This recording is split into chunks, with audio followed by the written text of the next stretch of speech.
Saya tak tahu nak cakap apa, tapi saya cubalah. Okey,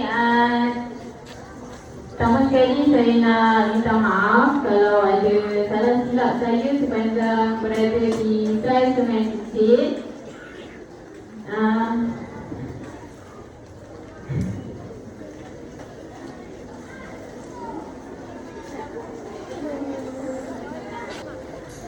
Afiq, Cikgu Afiq Amsyah.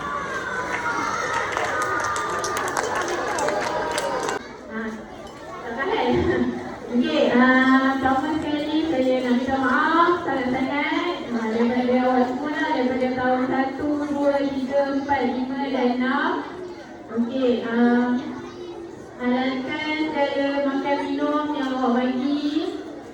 Saya minta maaf lagi kalau ada terkasar bahasa, kemarah, semualah apa yang silap. Minta maaf. Okey, untuk tahun 5 saya doakan. Okey, semoga awak mendapat keputusan UPKK yang semalam.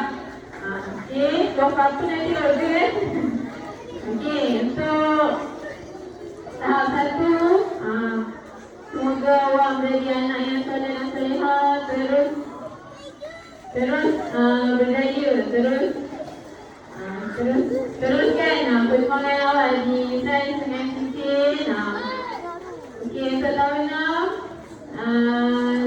semoga berdaya di luar nanti, jaga diri baik-baik. Untuk tahun 6 lagi sama jaga diri baik.